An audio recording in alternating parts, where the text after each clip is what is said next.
Life is God-given, therefore life is sacred, and every aspect of life is holy and important.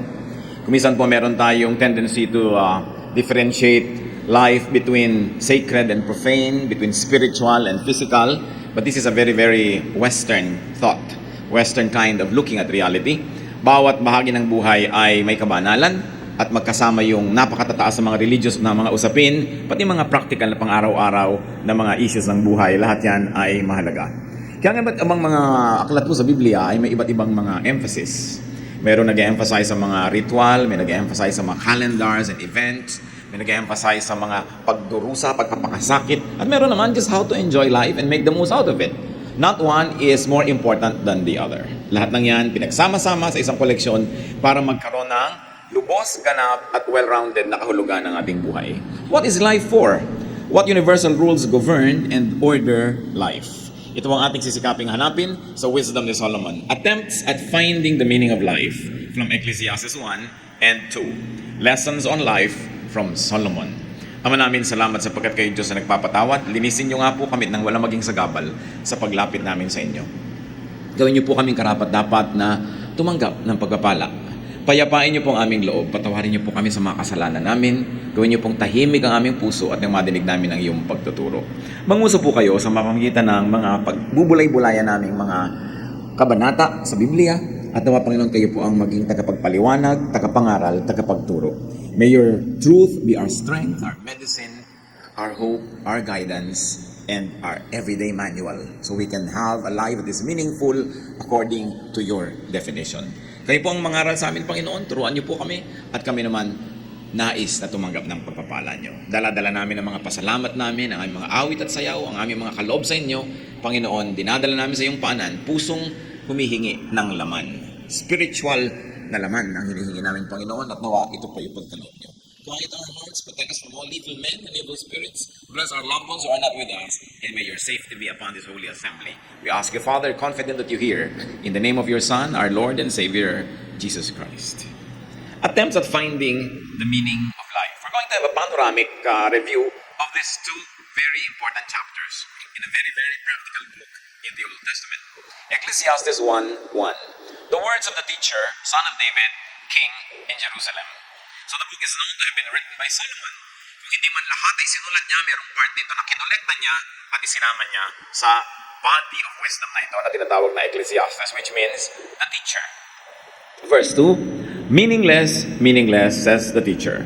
Utterly meaningless, everything is meaningless.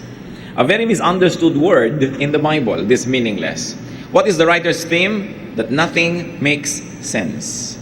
It is what really might be used as equivalent of meaningless, or in other versions they say vanity, vanity. And later on we're going to deal more about what it means to have anything as meaningless. Verse 3. What does man gain from all his labor at which he toils under the sun? A very important question. Lahat ng tao may ginagawa. Merong magmamadali, merong mabagal, merong malaki ang ginagawa, merong maliit, pero lahat ng tao, meron siyang adhikain, meron siyang prinsipyo, meron siyang mga bagay that he dies and lives for. But the question here means to discover, to uncover the significance in what people do. Bakit mahalaga po na makita natin ang kahulugan ng ginagawa natin? Kasi kukunti ang oras natin sa mundo. Madami sa ating mga waking moments, inuubos natin sa ating ginagawa. Sulit ba ang pag-ubos natin ng panahon? Kumisan kung bata ka, hindi mo pa iniisip na kukunti ang panahon because you think you have life ahead of you. Pero pagka tayo ay lumampas na sa katanghaliang tapat ng buhay, nagsisimula na natin ma-realize na maiksi ang buhay. Madaling mabawi ang buhay, dapat ang pinag-uubusan ng panahon yung may katuturan at may halaga. Yung meaningful as against meaningless. Verses 4 to 7, Ecclesiastes chapter 1. Generations come and generations go, but the earth remains forever. The sun rises and the sun sets and hurries back to where it rises. The wind blows to the south and turns to the north, round and round it goes, ever returning on its course. All streams flow into the sea, yet the sea is never full. To the place the streams come from, there they return again. In a very poetic way, pinakita sa atin ng Solomon ang lahat ng bagay nagre-recycle lang, paulit-ulit, pabalik-balik. That everything is cyclical. Na kaya mabuhay ka, kaya mamatay, huminga ka o hindi, ipanganak ka o hindi, Sisikat ang araw, lulubog, ang hangin galing sa north, magpupunta sa south, magpapaikot-ikot, pabalik-balik lang. Pati yung tubig, magiging liquid, magiging vapor, pagkatapos magiging tubig uli, magiging liquid na naman. Walang natadagdag at walang nababawas sa mundo mula nang ito ay nilikha. People do not make a dent on life. People don't make a dent on the world. Kahit yung mga paminsan napakaganda ng mga sibilisasyon, mga lungsod na ginawa, nakikita natin kinain uli ng gubat, bumalik uli ang dati. In fact, yung mga halaman, hayaan mo lang yan, huwag mong pigilin, tatakpan niya uli tayo lahat. Kita nyo yung mga tulay, mga bubong, tinutubuan ng halaman, pag di mo binubunot, mga alulod, babalik uli sa lahat. Kahit anong pagsisikap ang gawin mo, babalik at babalik ang lahat. Ecclesiastes 1:8, all things are wearisome, more than one can say. The eye never has enough of seeing, nor the ear its fill of hearing.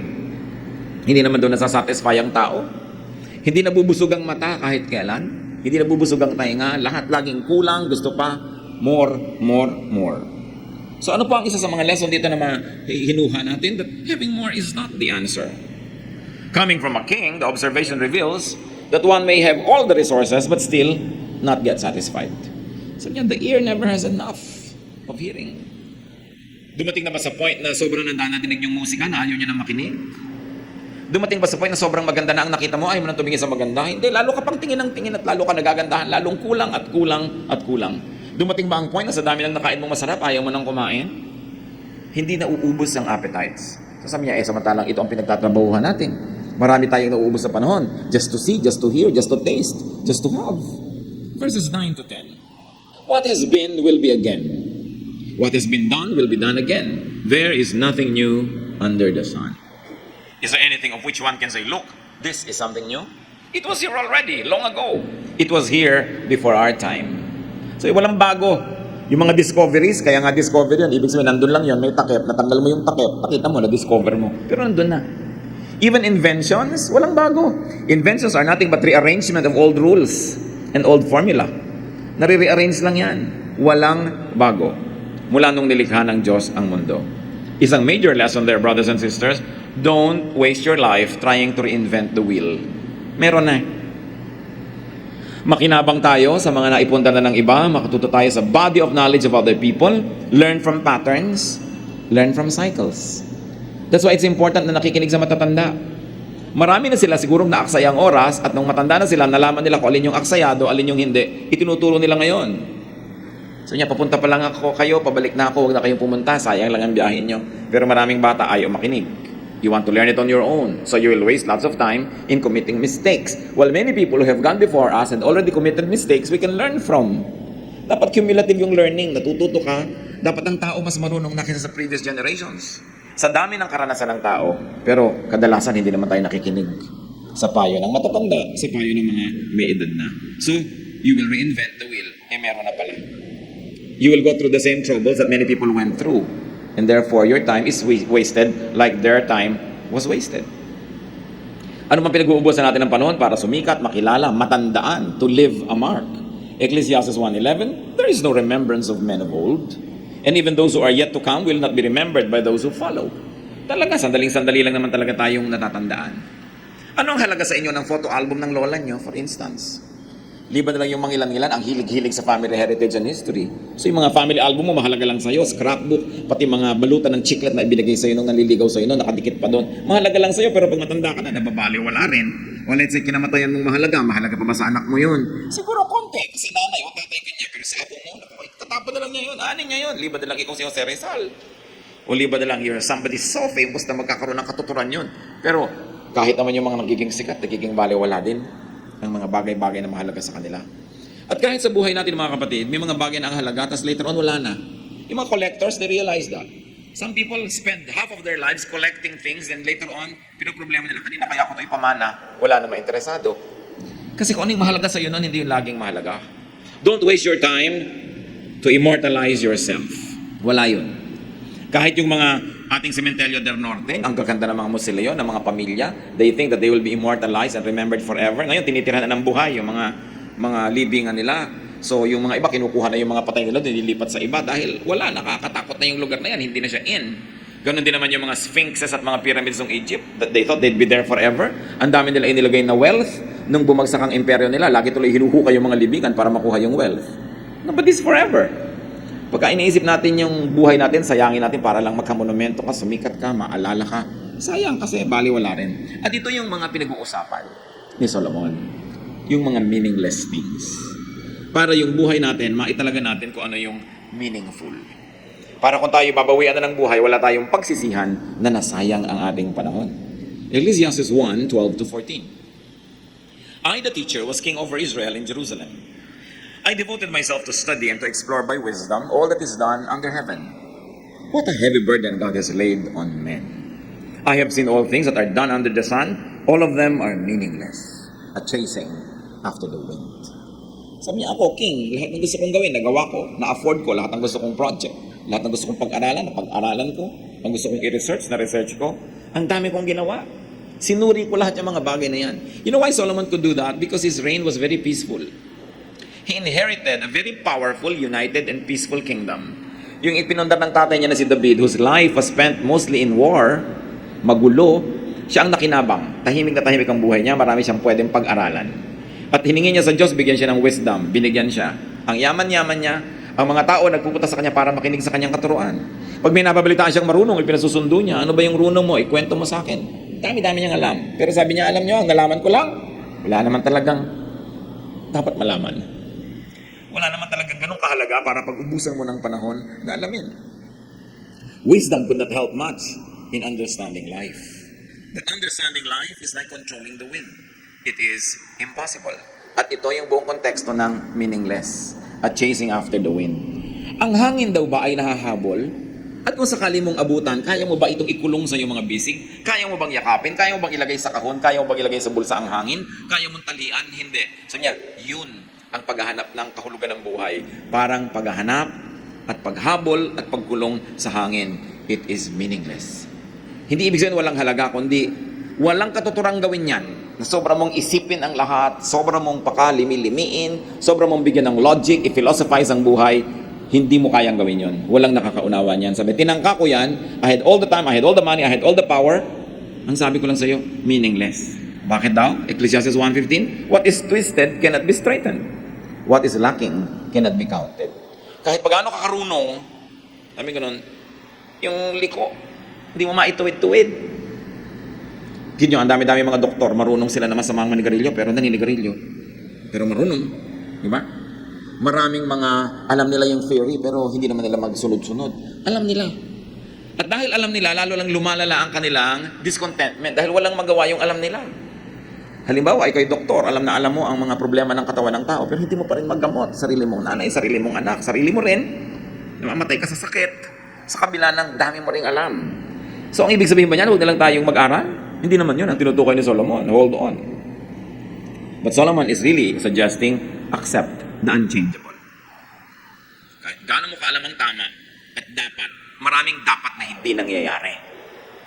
So kung mamamatay ka, magpapakamatay ka at papatay dahil sa mga dapat na mangyari, ang ganon, mauubos ang buhay mo. Maraming dapat na hindi talaga nangyayari. So sabi ganon, what is lacking cannot be counted. So go without the absent. Go without the lacking. Kahit kailan meron kang event, may absent. Pagka yung absent ang lagi mong inisip, hindi mo mapapansin yung present, lulungkot ka na naman. Sabi ganon, yung wala. Yung nandyan. That is why Solomon trying to teach us. Huwag ka makipagtunggali sa takbo ng panahon. Wala siya, di wala. Pag nandyan, di nandyan. Pag nagawa mo na ang pwede mong gawin para nandyan siya, wala pa rin. Go on with life. Sabi niya, what is lacking cannot be counted. What is twisted cannot be straightened.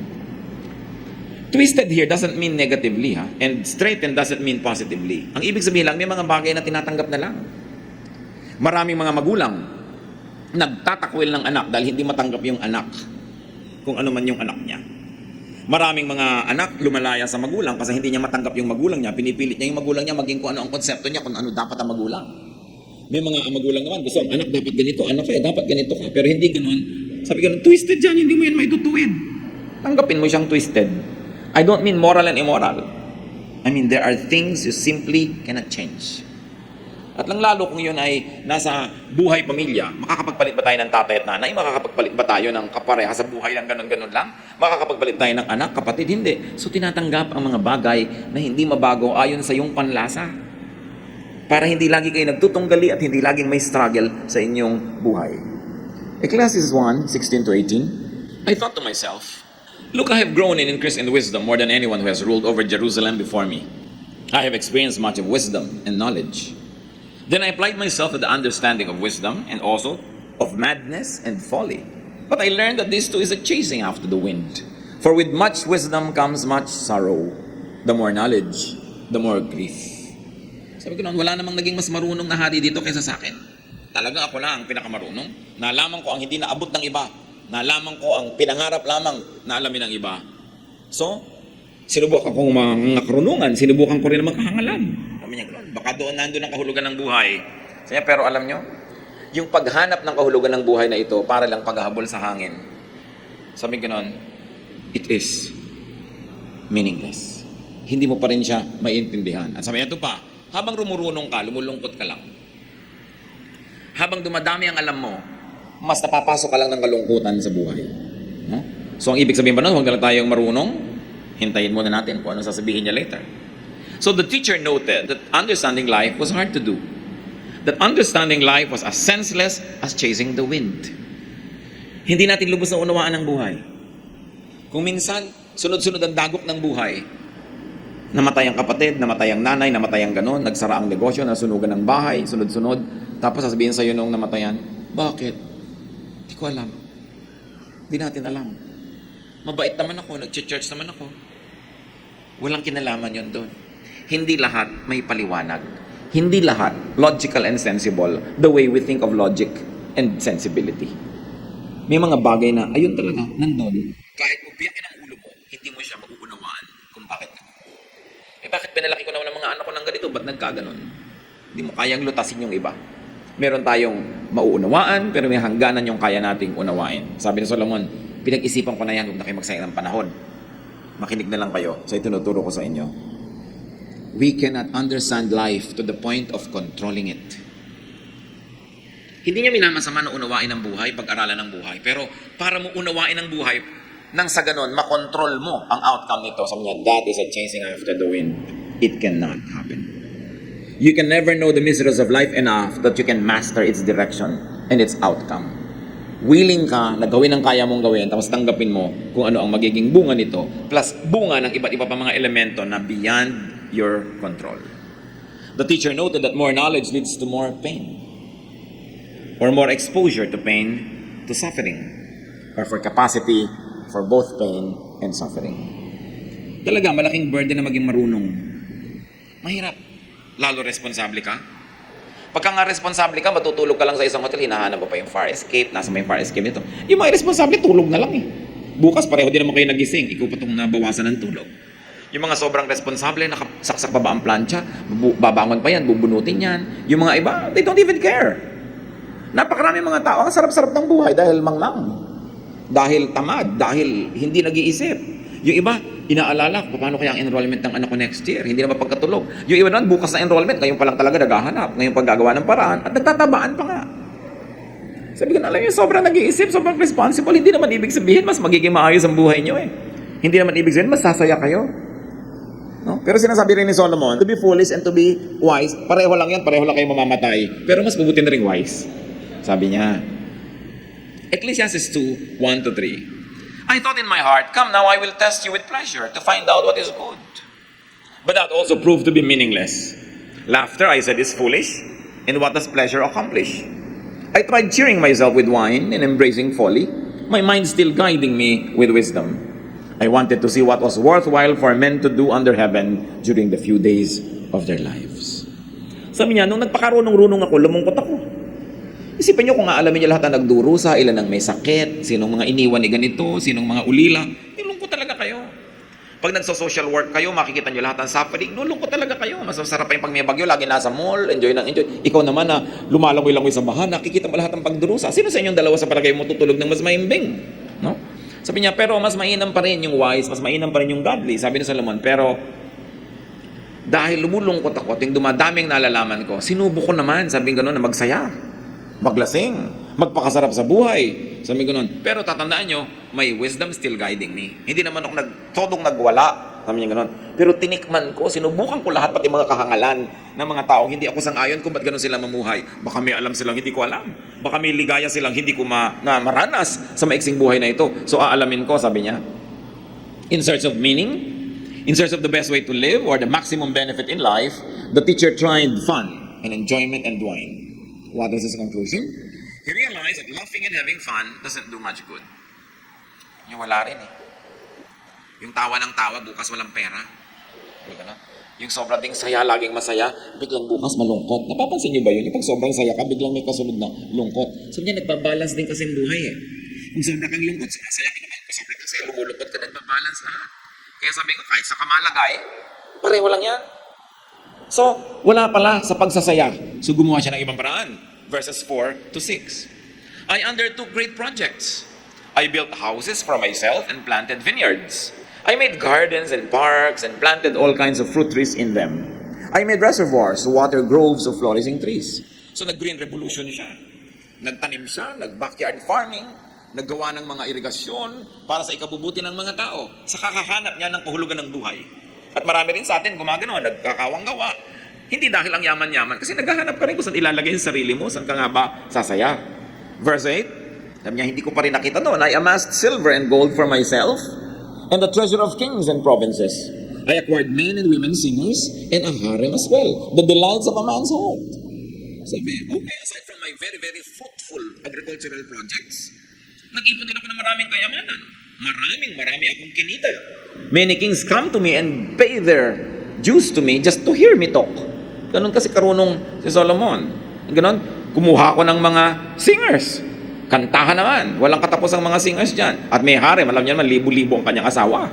Diba? Daan-daan ang kanyang mga pinakasalan. But of course, it was a political move also of a very wise king, to consolidate his empire through intermarriages. Sabi niya, I did all the delights of a man's heart. Ginawa ko rin yan. Verse 10, I denied myself nothing my eyes desired. I refused my heart no pleasure. My heart took delight in all my work, and this was my reward for all my labor. Sabi, lahat ng nagustuhan ko, kinuha ko. Lahat ng naisipan ko, ginawa ko.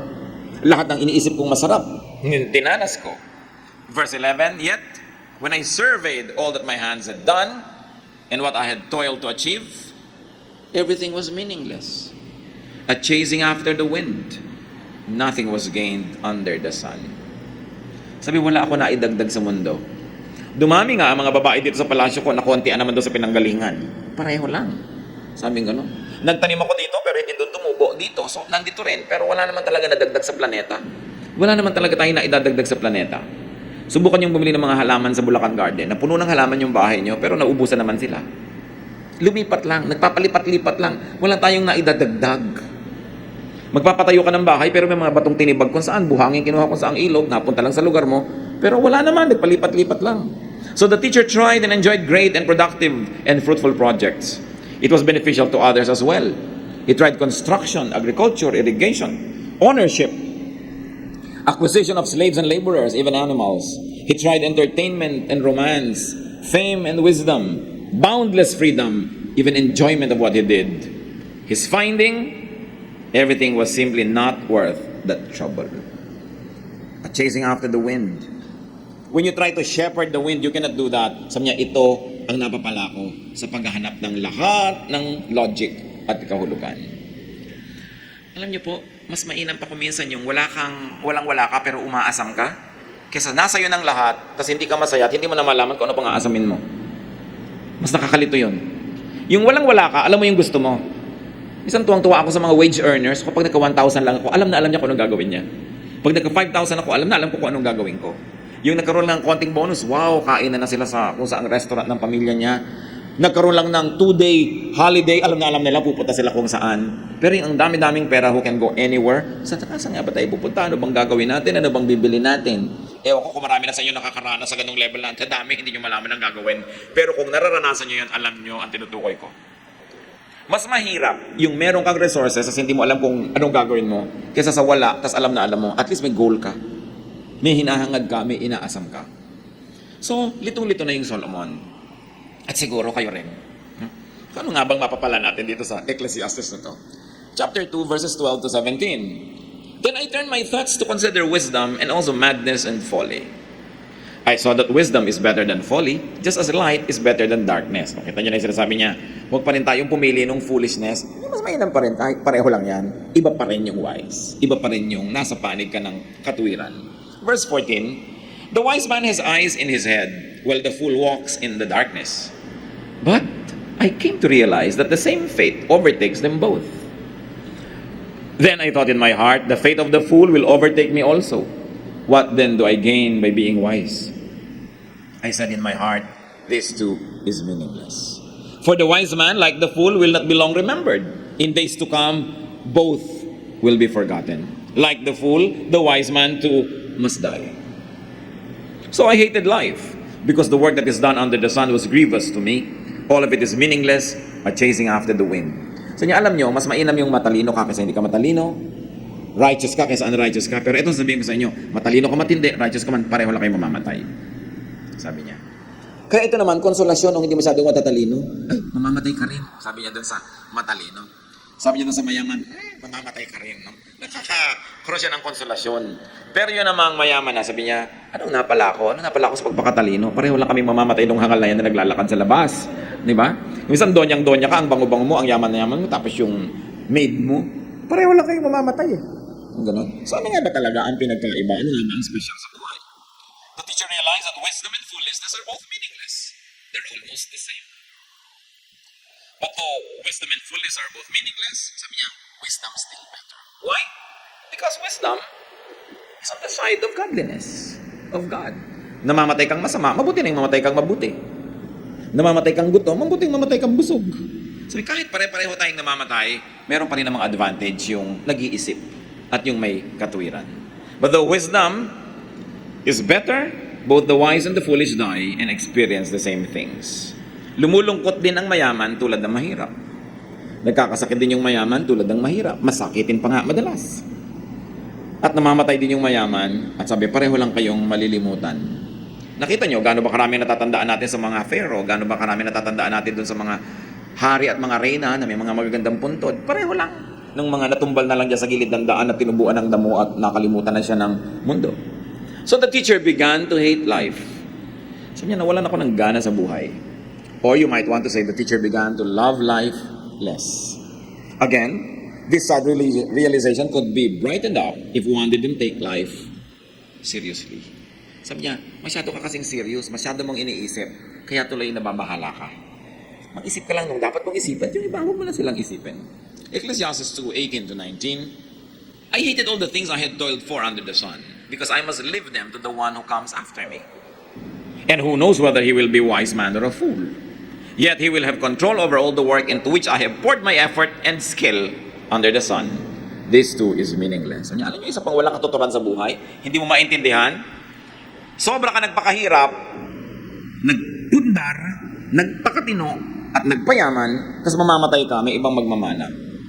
At kung siya man ay matalino o hindi, doesn't matter. Sa kanya mapupunta yun. So niya, di ba, meaningless? Dami-dami mong pinaghirapan, tapos mamanahin lang niya. Isipin mo ang isang tatay na nagtrabaho, pagkatapos namatay. Minana ng asawa niya, tapos nag-asawa ulit ang asawa niya. Itong walang kahirap-hirap na lalaking ito, suddenly, no? Nakahiga sa kanyang kama, ginagamit ang kanyang kotse, at nag-e-enjoy sa kanyang pinundar. Or, hindi man sa asawa yon, nagpundar ka, minana ng anak mo, yung kung sinong tao, napangasawa ng anak mo, biglang kalahati na siya, na may-ari. Namatay pa yung anak mo, dinapunta sa kanya lahat. Nag-asawa siya ng iba, di dalawang total strangers sa buhay mo ang nagmana ng lahat ng pinundar mo. Sabi ni Solomon, di ba nakakalungkot isipin yan? So anong leksyon?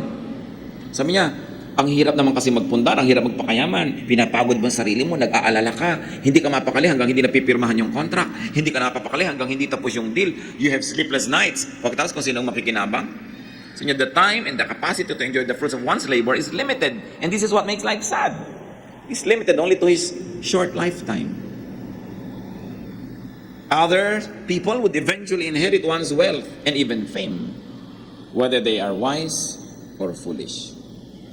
Verses 20-23, so my heart began to despair over all my toilsome labor under the sun. For a man may do his work with wisdom, knowledge, and skill, and then he must leave all he owns to someone who has not worked for it. This too is meaningless and a great misfortune. What does a man get for all the toil and anxious striving with which he labors under the sun? All his days his work is pain and grief. Even at night his mind does not rest. This too is meaningless. Kaya yung kasabihan na the first generation works hard to put it up, the second generation enjoys it, the third generation sells it. Sino bang nagbebenta ng mga bukid? Mga apo. Sino nagbebenta ng mga antik? Mga apo. Sino nagbebenta ng lahat ng mga naipundar? Mga apo. Kasi wala na silang affection masyado dun sa lolo at lola na nagpundar nun eh. No? Yung sabi ko nun, nagpakahirap-hirap ka, tapos ibebenta lang nila, papakinabangan ng iba. So the teacher's study and realization depressed him. Tinatanong niya, bakit nga ba kailangang iwan ko sa iba ang pinaghirapan ko? Mga mana. Siyempre, pag sinabing hard work, it includes actual labor and the anxiety that goes with it. Pagka nagtatrabaho ka, hindi lang pagod ang iyong katawan, pagod din ang isip mo, nag-aalala ka, marami kang iniisip, marami kang stress para maipasok mo ang kabuhayan. Tapos nagkaroon ka ng ulcer, nagkaroon ka ng mga sakit, kung ano-ano nangyari sa'yo. Tapos mamamatay ka ngayon, mamanahin ang iba. Kadalasan, lugi ang nagpundar. Lugi. Luging-lugi. Katulad nung naghirap halimbawa ang asawa sa Saudi Arabia, ibibili ang asawa ng mga kwintas at kung ano ng mga ginto-ginto. Talagang halos masubsob sa lupa sa dami ng suot na alahas. Kasi sabi daw, investment. Pero sa oras ng pangangailangan, hindi pa kalahati na ng halaga na mabibenta yun eh. Babarat-marating ka eh. No? Meron bang nakabenta ng alahas sa oras ng pangangailangan na tipak ang benta? Laging palugi. So lugi yung nagpundar. Parati. So sabi nito na naman si Solomon sa 24 to 26, a man can do nothing better than to eat and drink and find satisfaction in his work. Sabi niya, ayaw niyong malugi, etong gawin niyo. Araw-araw, you must enjoy some food and some drink, and whatever you do, find satisfaction in it. Kung nahihirapan kayo, huwag yan ang gawin niyo. Kasi ito ang dami-dami kong kikitain. Pero naman naubos ang kalusugan mo, lumungkot ka, ipapamana mo lang sa iba. Find something else. Kahit konti lang yung income that you enjoy. Para hindi ka lugi. Merong napunta sa'yo. So niya, this too I see is from the hand of God. For without Him, who can eat or find enjoyment? To the man who pleases Him, God gives wisdom, knowledge, and happiness. But to the sinner, He gives a task of gathering and storing up wealth to hand it over to the one who pleases God. This too is meaningless. A chasing after the wind. Sabi, isa pa tong hiwaga, hindi mo maintindihan. Meron mga taong bigla na lang silang dinadapuan ng kayamanan at mga magagandang kapalaran. Meron namang hirap na hirap, pero wala pa rin mangyari sa buhay nila. Hindi ko man naghihirap, kami ang mangyayari. Hindi ka naghihirap, walang mangyayari. So yung ganun, hindi mo maintindihan ng formula. Pero para na lang kayo wag malugi, wag niyong kakalimutan to enjoy the little things in life. To eat, to drink, and to find satisfaction in your work. Mahirap gawin yan, lalo yung mga hirap na hirap magpundar, hindi na makakain halos yan, sumasala sa oras, hindi na makakalasap ng ginhawa. Nakikita nyo halimbawa, kahit yung mga first generation, mga traders yan sa Binondo, hirap na hirap talaga ang sisipag. Doon lang sila nakatira sa entresuelo, doon sa ibabaw lang ng tindahan nila. Doon na umiikot ang buong mundo nila. Pero after 20-30 years, biglang lilipat sila sa Dasmariñas Village. No? Pagkatapos, sinong sobrang nag-enjoy no na? Mga anak, mga manugang, at mamaya mga apo na. Usually, yung first generation, konting-konti ang na-enjoy. So ito tinutukoy ni Solomon. Sabi ganoon, dapat kung nagtatrabaho ka, nagpupundar ka, huwag mo kakalimutan yung sarili mo, mag-enjoy ka rin. At symbol lang yung eat, drink, and find satisfaction. What Solomon is saying is, habang nag-iipon ka, dapat may ginagastos ka rin para mag-enjoy ka. Huwag kang ipon lang ng ipon, tapos iiwan mo sa iba. Ang sama tuloy ng loob mo pag namamatay, nilalagot na yung leg mo, ayaw mo, pa ayaw ko pag mamatay. Kasi hindi mo pa na-enjoy. Sabi, kailangan mag-enjoy ka. Kahit na konti lang yung nasisave mo, malay mo kung gano'ng kahaba ang magiging buhay mo, sinave mo lahat. Kaya kung minsan nga, sa laki ng savings mo, kaya tinutulak ka na sa bangin ng mga tagapagmana, nang madali-dali ang pagmana nila. Sabi, don't forget yourself. Kung minsan isipin na iba, godly ba ang teaching na yan? Kasi laging gino-glorify ng religion, magdusa ka para sa iba, magdusa ka. That's why Solomon is there to give balance, sometimes to our very imbalanced sense of religiosity. Hindi ka nilikha ng Diyos para isakripisyo ka lang para sa iba. Bagamat, maraming magagandang sakripisyong nakakabuti sa iba, pero kailangan minamahal mo rin na yung sarili. Ano sabi ng Panginoong Jesus? Love others as you love yourself. Hindi naman sinabi niyang don't love yourself eh. So go on, love yourself, but don't forget to love others as you love yourself. Sige, mahalin mo todo ang sarili mo, mahalin mo din yung iba. Pero hindi sasabihin, huwag mong mamahalin ang sarili mo at iba na lang mahalin mo. Kahit kailan, walang ganun turo. Tinuturo lang yun minsan ng mga relihiyoso dahil sobrang nga natin ginaglamorize ang paghihirap eh. Sobrang natin pinupuri yung nagdurusa. Pero walang ganun sa Bible. At pag nakinig tayo kay Solomon, sabi niya, enjoy every day. Consume what you produce, save a little for tomorrow. Sabi pa nga ni Jesus let tomorrow worry for itself. Sabi niya, let the day's own trouble be sufficient for the day. Tomorrow will take care of itself. Mas extreme pa nga si Jesus tungkol dyan eh. Sabi niya, nandun pa rin ang Diyos bukas. Magtatrabaho ka ulit, magkakaroon ka na naman.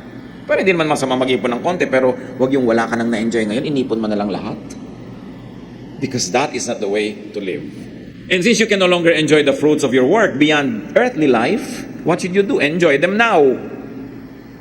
At present, live in the present.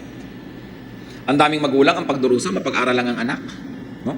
Hindi na kumakain na masarap. Mga magulang sa probinsya, buong semestre, nagdidildil sa asin. Uuwi ang anak pag semestral break, kukunin lahat yung inipon nila. Tapos text ng text. Gusto pa ang mga cellphone, mga mahal. Tapos gimmick ng gimmick ang pagdurusa ng mga magulang. Pwede mong gawin yan. Pero kung talagang sobrang hirap nyo, di mag-working student siya, bakit mong gagawin siyang prinsipe at prinsesa? Tapos kayo, wala nang ginawa kundi tiisin ang buhay nyo. Diba? Na wala na kayo nakaing masarap, pagkatapos biglang nag-asawa, nalimutan ka na. Para wala kang regret sa buhay. Kasi pag inilagay mo lahat yung, ilalagay ko lahat sa kanya, total, mamahalin niya ako. Paano kung di kami nahal? Habang buhay ngayon, pagdurusa at pagsisisi ang laman ng puso mo, sama ng loob. Kaya sabi ko, meron ka, meron din ako. O meron ka, meron din ako. We've got to learn to love ourselves also. Why? Because life is a gift from God to be enjoyed. It is not a ministry to suffer from. While yes, there are worthwhile ministries in life, but you were not created by God just for ministry. You were created by God because God loves you and God likes you to have fun, to enjoy life, at the same time to do good. Balance, hindi one way. Because you can never carry your treasures to the grave, enjoy the simple, affordable, and available pleasures of both consumption and production. And this is where Solomon is very profound. Iniisip ng marami ang enjoyment sa consumption lang. Di bali, magtrabaho tayo na magtrabaho, mahirapan tayo na mahirapan. Sa weekend naman, may day off tayo at mag-enjoy tayo. Hindi yan ang tinuturo ni Solomon. Ang tinuturo niya, paski yung Monday to Friday na nagtatrabaho ka, dapat enjoyin mo yan. Kasi yung Monday to Friday last week, hindi na babalik ever. Kahit mag-enjoy ka sa Saturday and Sunday, yung Monday to Friday mo na hindi ka enjoy, nalugi ka na rin. Paano natin gagawin yon? Unang-una, sa abot ng ating makakaya, do work that you enjoy. And of course, if you are being paid to do something you enjoy, you're actually playing. You're not working.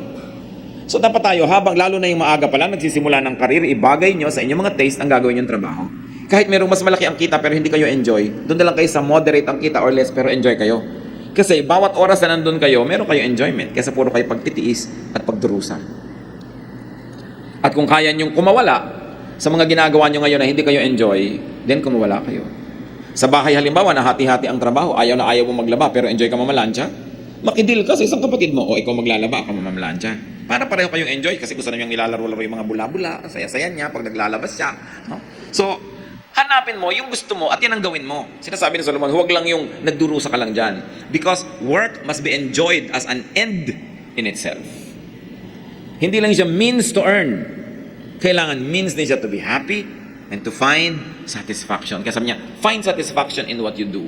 Enjoy your consumption and even your production. Solomon is saying, whatever it is that you face, enjoy the moment. Hindi na yan babalik. Sayang pag hindi mo na-enjoy. Such enjoyments are God-given and God's gift to His people. To find meaning in life, let me be emphatic, as Solomon was emphatic, enjoy your work. The process, the environment, the workmates, the benefits, the challenges, and the fruits. Lahat yon, the whole work. Find ways to enjoy. If what you do is not naturally enjoyable, find ways to enjoy it. One of the marks of intelligence is that you are able to manipulate your environment for your benefit. So find ways to enjoy. Since one's gain at work must be left behind to people who didn't work for them, then better enjoy it to the max. Every day, every moment. Better yet, dahil hindi nyo naman may enjoy pag nasa kabilang buhay na kayo, hindi nyo na makokontrol ang inyong kayamanan kung meron man, share it with the people who labor with you. Kuminsan nakakalungkot, merong mga may-ari ng kumpanya, pabrika, whatever, business, ang kukuripot sa kanyang mga empleyado na nagasgas na ang lahat ng bahagi ng katawan katatrabaho, no? Para kumita yung buo niyang machinery. Ang liit-liit magpasweldo, ang kuripot sa benefit. Tapos kung magbigay sa apo, na wala namang kahirap-hirap, ang laki-laki. Ang inipon para sa mga tagapagmana, ang laki-laki. That is unjust. While you have power over the wealth or the resources that you make, be generous to those who help you make them. Kaya habang maaga, mag-share.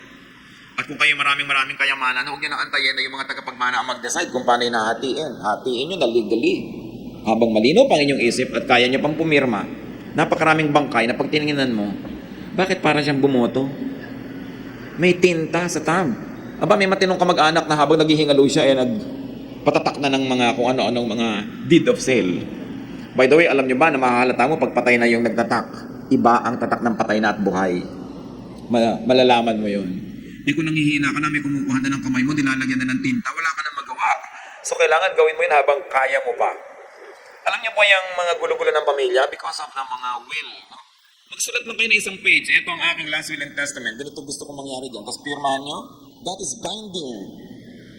Kahit walang abogado, binding yon. Basta mapatunayan, authentic ang inyong pirma. Kung napapirma nyo pa ang dalawang witnesses, lalong mas binding. Dinaan nyo pa sa abogado, mas binding pa. Pero huwag kayong mag-iiwan ng gulo.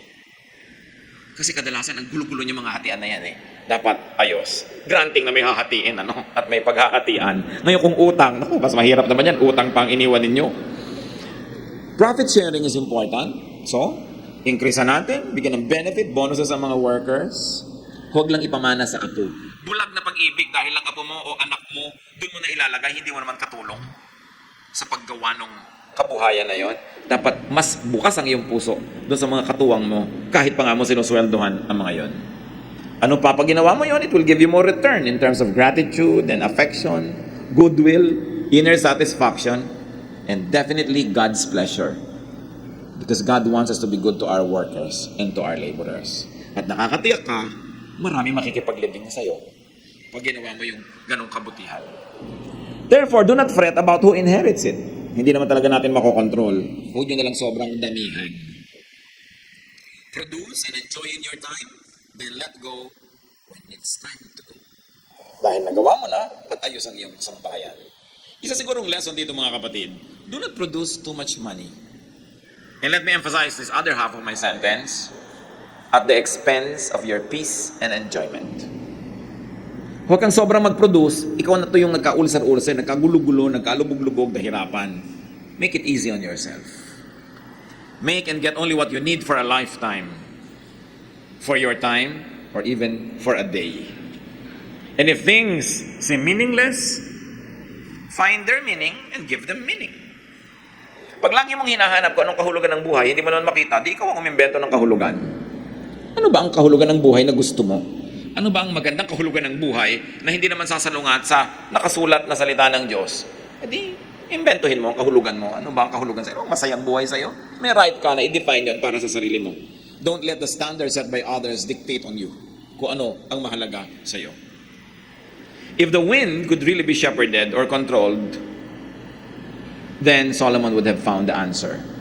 He never found the answer because the wind could not be controlled. But you can still enjoy the wind. Kahit hindi mo malaman kung saan ang galing ang hangin, hindi mo makontrol kung saan siya pupunta, habang dumadaan sa iyo, pwede mo siyang enjoyin. So enjoyin mo na lang siya, kung ano man yung wind na yon. May mga tao na kung saan galing, kung saan pupunta, hindi mo rin control. Pero habang kasama mo, make it nice. Kung minsan, nagkakaroon ka ng kaibigan, nagkakaroon ka ng kasintahan, mas ayaw mong gawa ng mabuti, ayaw mong mahalin ng todo, sabi mo, baka mawala din to. Kahit naman pinakasalan mo na, hindi ka pa rin nakakatiyak na laging nandyan yan. So, hindi mo rin alam kung saan galing yung tao, saan siya pupunta. So, nandito siya ngayon. Live the day. Make the day worthy for the other person and for yourself. And if you have to say goodbye tomorrow, then say goodbye without regrets because you had yesterday. And you had a good yesterday. Hindi natin control ang buhay. Kung minsan, we withhold love.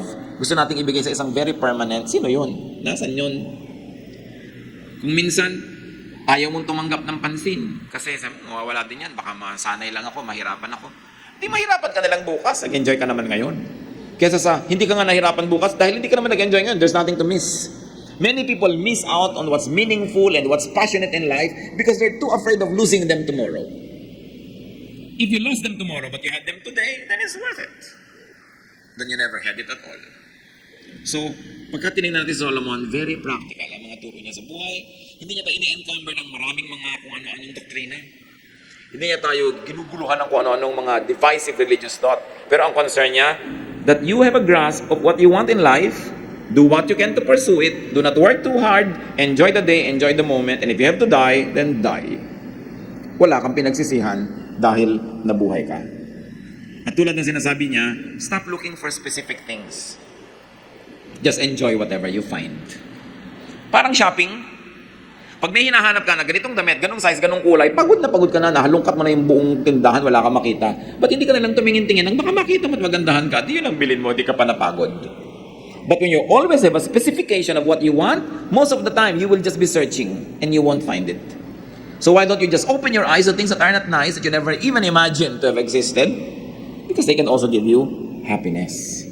Yung maraming masyadong requirement, bihirang sumaya.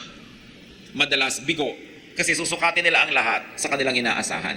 They are not ready for surprises. And when pleasant surprises come, they are not even ready to appreciate it because they're fixated on their specifications.